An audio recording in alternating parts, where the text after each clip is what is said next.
Good morning guys and welcome back to my channel. Today's video I'm really excited to share with you because it is going to be a perfume review. I have not done a dedicated perfume review in quite a long time.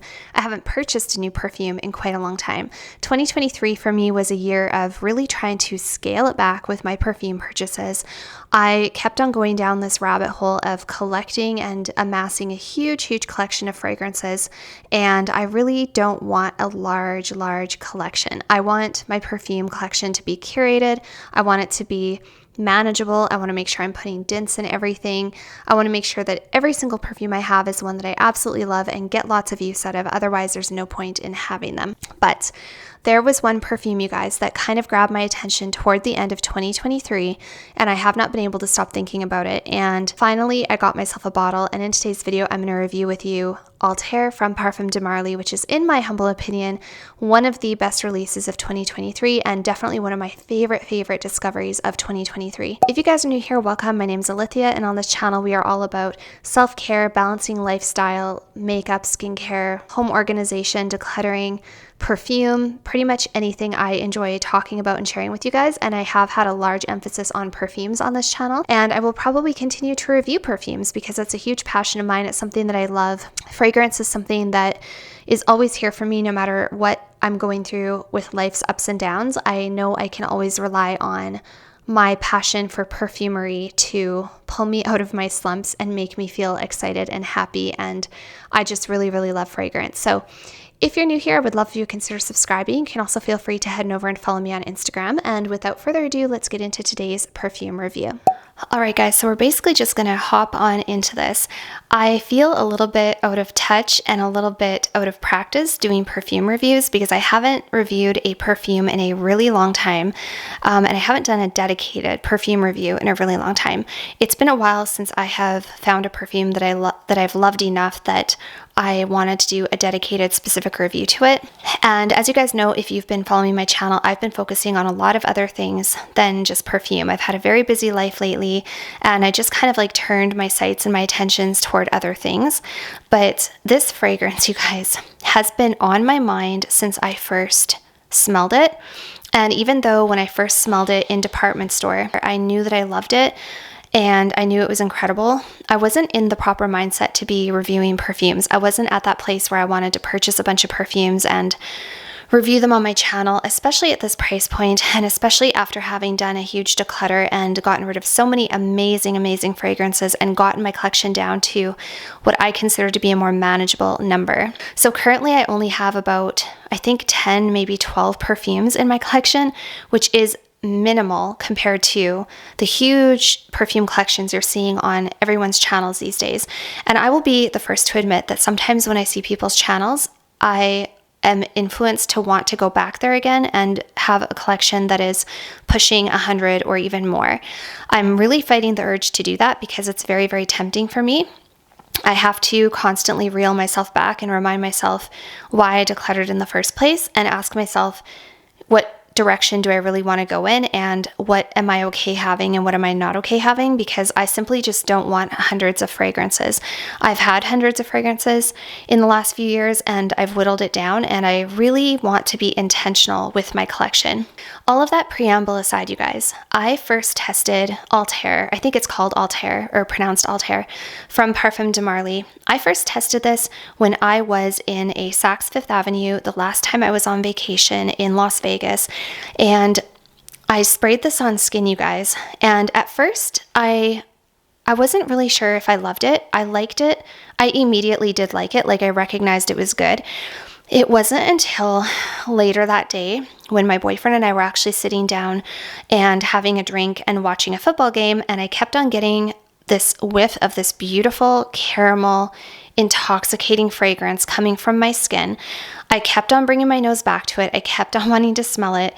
And I kind of knew in the back of my head, like, I still remember that very spot. Even when I smell this to that day, it takes me back to exactly what I was wearing that day, what my boyfriend and I were doing. It was such a lovely, nice time that we were spending together on our vacation. And it immediately takes me back. And I knew that I would eventually probably have this bottle. Like I say, at the time, I wasn't in the mindset to be purchasing hundreds of dollars worth of perfumes. And I had already purchased a Le Labo on that vacation. Where do I begin with this one? So first of all, the bottle is very masculine because this is marketed toward men. It specifically says on the website and on Fragrantica, Althair for men. I do not understand how they have marketed this toward men or why they say it's for men. I can't believe they didn't just say unisex, because to me, this is not masculine at all, not manly at all. I wouldn't even call this unisex. To me, this is a feminine scent. What I get from this is vanilla and caramel. I'll spray it on paper and I'll let you guys know kind of in more detail what I pick up when I spray it. But for me, this is 100% a caramel vanilla gourmand lover's dream. There's not much in here at all to make it masculine. To me, this is 100% a woman's fragrance. If I was to smell this on my boyfriend, I don't think I would enjoy it in the slightest. I would probably say to him or think to myself, what are you doing wearing a vanilla perfume? Like, what are you doing wearing one of my perfumes? I just don't think this is, maybe it's just for me and for my taste personally, but it's not the type of scent I would want to smell on a man. I remember when I first smelled this, I didn't like the bottle, although in hindsight, the bottle is gorgeous. Like, the color of the bottle is beautiful. It's a really unique design. And I will say as well, you guys, I didn't mean to order the 125 ml bottle. I placed an order for a 75 ml and they must have gotten it mixed up on their side because they sent me the large bottle. But yeah, I'm not going to argue. I'm grateful that I'm just going to pretend it was a Christmas gift and that they made a mistake and sent me the larger bottle. So I'm really, really grateful to have this huge bottle. I initially only ordered the 75 because I didn't think I needed a bottle this big. I also want to preface this by saying that I'm not a huge, I love Gourmand. I like Gourmand, but I don't necessarily want to smell exactly like a food. I like something that has a bit of a twist. I like something that's unique. I don't want to smell just straight up like a vanilla pod or a vanilla bean. I want there to be a little twist in there. I want there to be some woody nuances or some floral nuances or some spices or something in there to kind of round it out so it's not just a straight up vanilla scent. Althair has everything I like about vanilla, everything I like about Gourmand, everything I like about caramel, even though there's no notes of caramel in here. That's what I get is caramel. It's a little bit more deep. It's a little bit more intense. It's intoxicating. It's literally the best fragrance I've laid my nose on in a very, very, very long time. I want to say almost all of 2023, because in the beginning of 2023, I discovered a lot of amazing scents. But this kind of tops the cake. I would say the only perfume that blew my mind more than this one, actually two of them, probably Ombre Magique from Maison Cyr and Baby Cat from YSL. Those were probably the two perfumes that came close to wowing me as much as this one wows me. I think I love this one more than those two because I think that this one is more wearable. I think I'm more likely to reach for it. All right, so the notes that you have in Althair are cinnamon, cardamom, orange blossom, and bergamot in the opening. In the middle, you have bourbon, vanilla, and elemi resin. And in the base, you have praline, musk, ambroxan, and gaiac wood.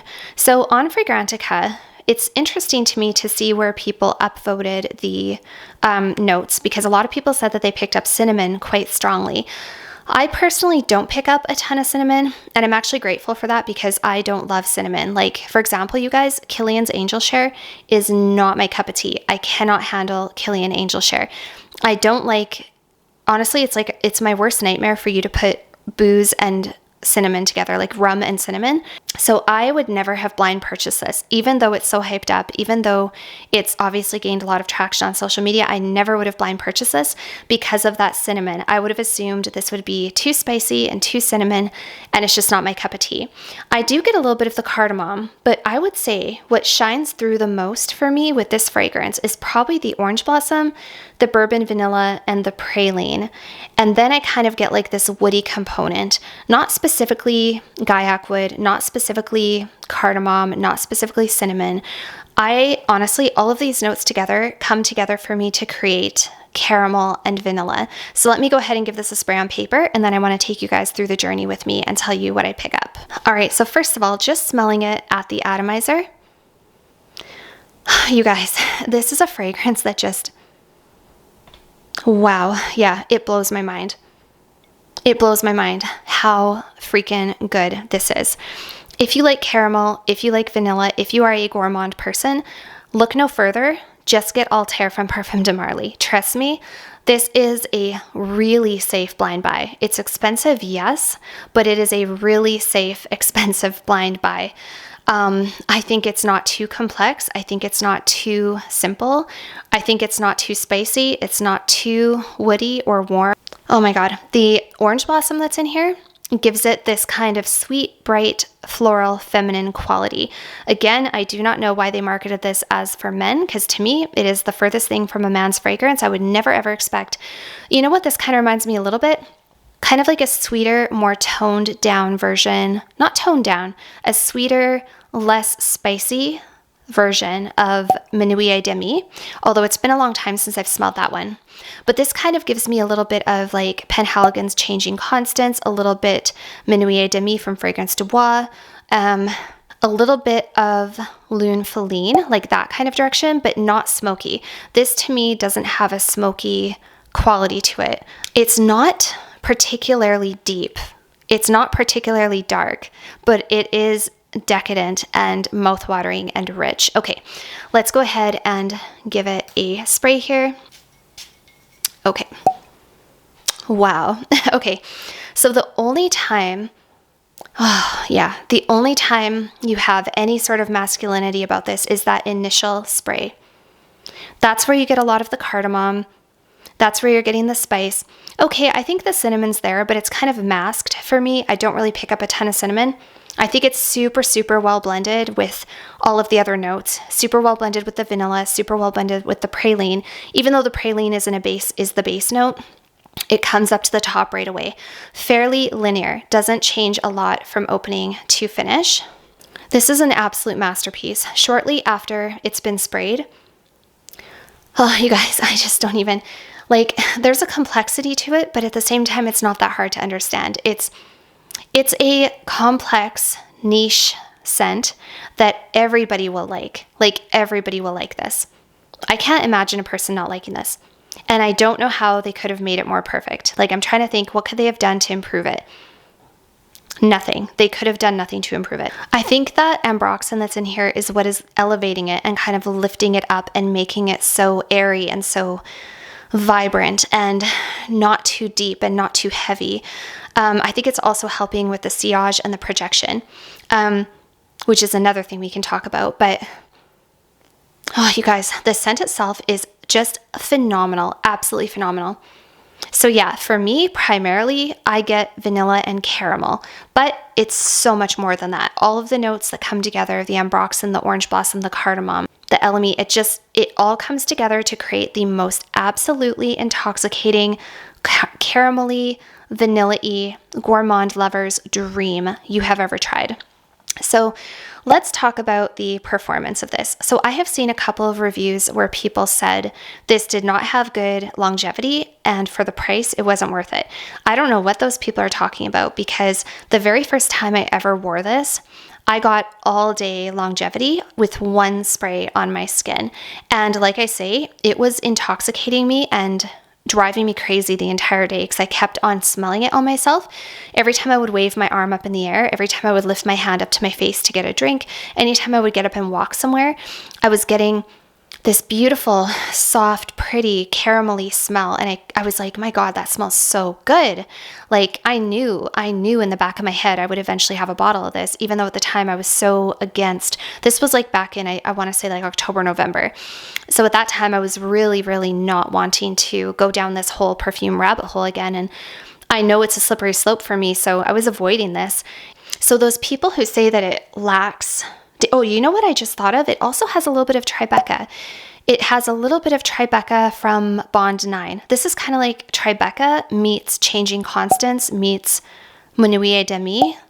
Yeah, it's kind of like that. It's kind of like those three perfumes kind of got together and maybe had a baby, but not so hot and spicy. Like no pimento, nothing to give it a kick. Those people saying that the performance is not good, I don't know where they're getting that from, because for me the performance is fan-frickin-tastic. Like, and that was one of the things that really got me about it. It's not only does it smell amazing, but also it lasts, and you have a nice little sillage from it. You have a nice little scent bubble that people will be able to smell around you. So this is brand new to my collection, you guys. I literally got this a couple days ago. Yes, I've worn it. Yes, I've experienced it. I've had it on my skin. I've felt how long it lasts. I've felt the feeling. I've felt what it's like to wear this. But I have not had any chance to get compliments from people because I just haven't had that opportunity to actually properly wear it and go out and do all of that kind of stuff. But this is going to be guaranteed a compliment monster. I mean, I guess if I smell it long enough, I can see a little bit where the masculinity comes from. Like, it definitely has a spiciness to it. If you like spicy, warm vanilla scents, if you like Xerjoff Starlight, if you like Lune Feline, if you like Minuit Demi, if you like even something more simple and more mainstream like Cali Vanilla 28, if you like those scents, I can almost promise you you're going to like this. I think it is the type of gourmand that makes you feel fancy. It makes you feel fancy and expensive. Yeah, wow, it's just a masterpiece. Like, I don't know what else to say about it. Absolutely spellbound by this fragrance, you guys. I'm just like, yeah, every time I smell it, it blows my mind. Yeah, it's amazing. So that is Althair from Parfum de Marly. I think it is probably my favorite perfume discovery for the last, I want to say, at least 10 to 12 months. I haven't discovered another perfume I like more than this one. So that is it for today's little perfume review. I hope that I was able to do it some justice for you guys. And if you were on the fence about this one and we have similar taste, know that this one definitely gets 10 out of 10, 5 thumbs up, 5 stars, 2 thumbs up from me. Just absolutely beautiful, perfect for fall, winter, but also light and airy enough that you could wear this all year round. I don't think it's too heavy for the summer. It's just amazing. It's amazing. Yeah, so that's all I have to say about this one for today, you guys. I hope you enjoyed hearing my thoughts on Althair. I will try to link it down below for you guys. Thank you so much for watching, and I'll see you all very soon in my next one.